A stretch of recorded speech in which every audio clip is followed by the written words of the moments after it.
It was 1991. This black and white video shot by a bystander left TV viewers across America and around the world stunned by its brutality. A year later, when the officers were acquitted, LA exploded in rioting that left 55 people dead.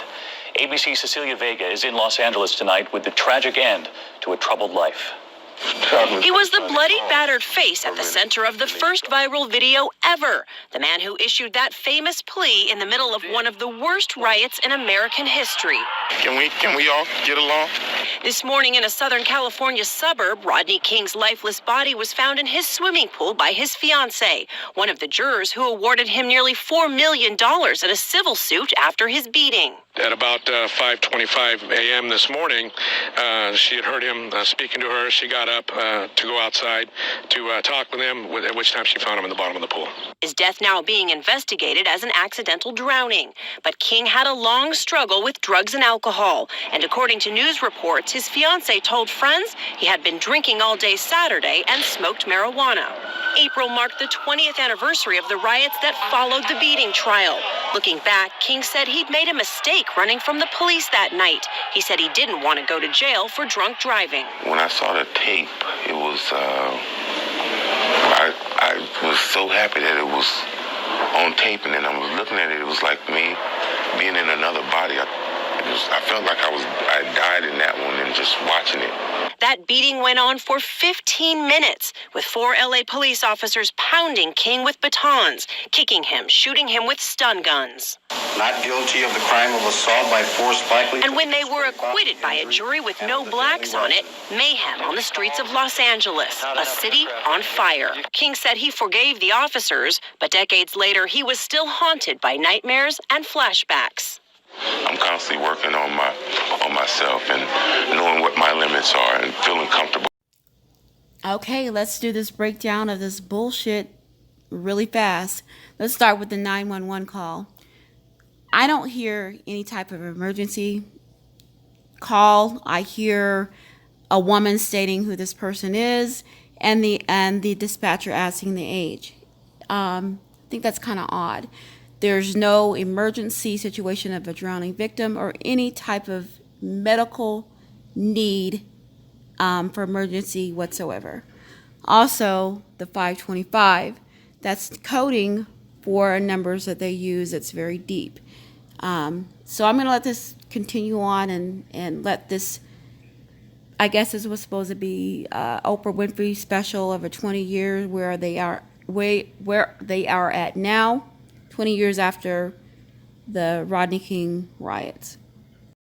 One more thing I wanted to point out, his fiancée, she was the juror on his civil trial where he almost won $4 million. The interaction between the both of them on this video does not seem like it's a legitimate relationship.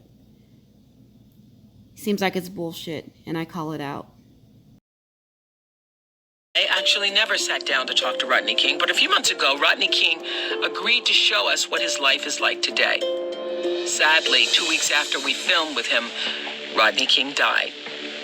He was found by his fiancée lying at the bottom of his backyard pool. Here is some of her 911 call. Please hurry up, please.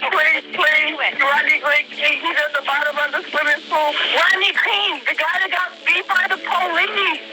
Okay, how old is he? He's 47 years old. He's not living. The county coroner ruled Rodney King's death an accidental drowning. Our interview with Rodney King was his last. It has never been seen before, until now. Can we all get along type of guy? I'm not the type of person that, that they have portrayed me to be over the years. That's one reason why I wrote my book, so people can have a clear understanding of me and what I feel my purpose is on Earth. My book is called The Riots Within, From Rebellion to Redemption.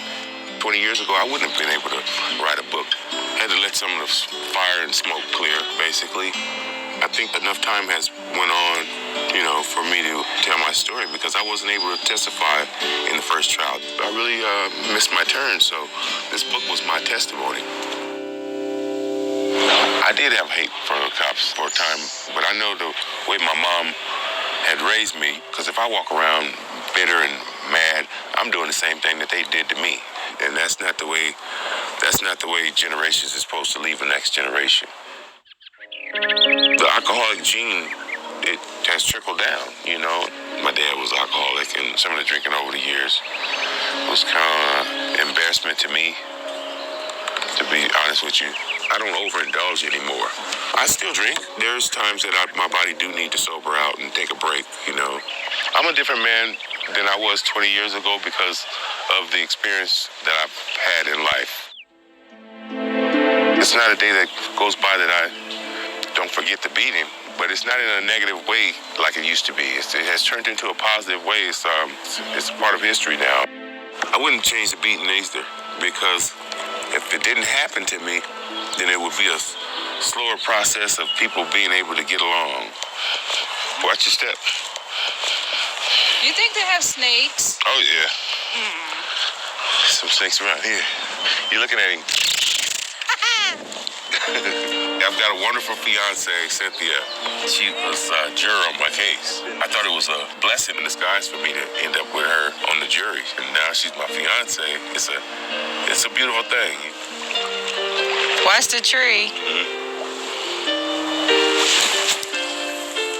That look like a good spot. It's hard, you know, when you with someone that is thrown into the limelight because of what happened to him. It makes it tough as far as, like, I'm always scared for when he goes out and he drives. You know, he gets pulled over. It's going to be this big thing. It's going to be all the news. But in our private life, it's totally different. We don't even think about it. We do normal things like everybody else. You're right. You ain't using my cheese with no fish. I'm so proud to be Rodney King these days. I'm very happy to be living in this skin. And I wouldn't change the experience for nothing.